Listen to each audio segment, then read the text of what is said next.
Hey, good weekend to you. Welcome to Leading Edge. I'm Jerry Anderson. Good to have you along today. A couple of major developments in the effort to get things right.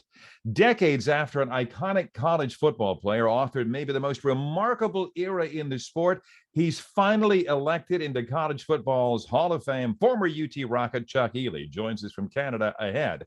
But first, the Ohio Supreme Court.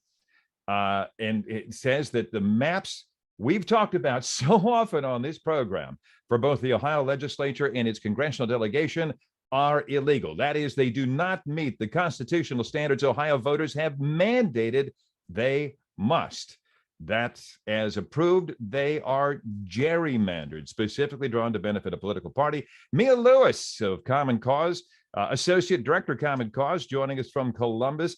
And she is among those who have worked very hard on the Fair Districts Ohio campaign, Common Cause, the League of Women Voters. I know there's still work to do, and it should be going on even as we're speaking. But your take on what the court ruled, Ms. Lewis. Yes. Well, the court ruled that the Ohio Redistricting Commission, the majority members, did not even attempt to follow the rules that were in the Ohio Constitution.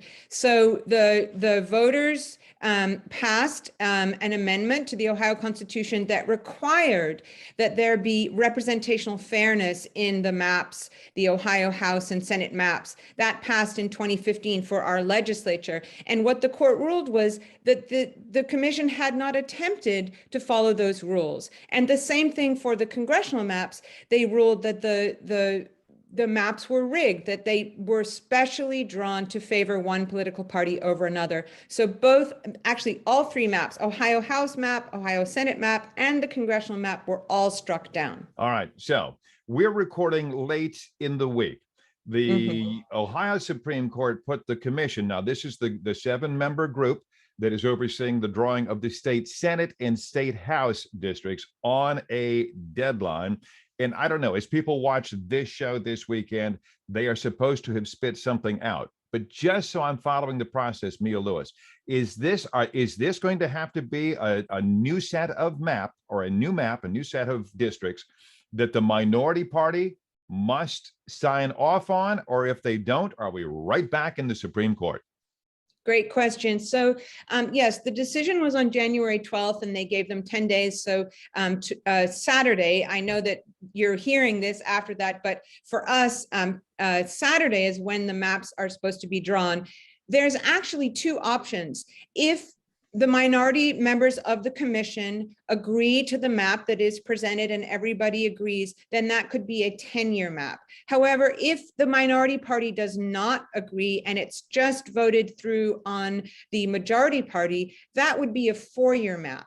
However, I would like to say that the Ohio Supreme Court reserved the ability to go back and essentially check the work of the commission. So those maps have to be submitted to the court, and the court has to say, yes, these maps are now constitutional, you can go ahead. I'm thinking of the minority members now of this 7-member commission. They got themselves some leverage, don't they, based on this Supreme Court ruling? They can sit back and say, no, it's not there. And guys, you know it's not there. And frankly, there were some members of the commission who previously kind of admitted we weren't there, and yet it was signed off on. You know, we can call the ruling bipartisan because technically it is. But it was one vote, that of the Chief Justice, Maureen O'Connor, a Republican who sided with 3 Democrats to carry the ruling. And then I think about the fact that, well, you know what? O'Connor is termed out, doesn't need to play politics, doesn't need to appeal to a base or whatever. And I look at the 3 Republicans who looked at those districts that we all knew, now there's something wrong here, and said, yeah, they're fine.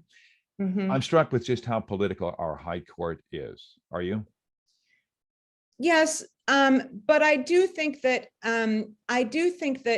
arguing for fairness is not arguing for partisanship, because of course, you know, it could be at some point in the past, it has been, and at some point in the future, it could be Democrats controlling the process. So when you are saying we have a system in, you know, the question before the court is, was this constitutional according to the Ohio Constitution? Did it meet the requirements of what is in the Ohio Constitution? And the answer was no. And that's not a partisan answer. It feels like a partisan outcome because one party tried to rig the system and now they are not going to be allowed to.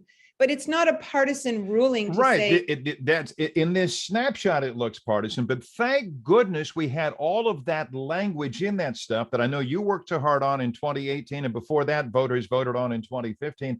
Thank good that was in there specifically because the court, looking at the amendment passed by voters to the Ohio Constitution, I don't see how they could come up with a different ruling, although 3 would have gone the other way. Hey, I want to get into more now the congressional maps, but I need to take a break. You know the deal. Yes. She's Mia Lewis, Associate Director of Common Cause Ohio, joining us from Columbus.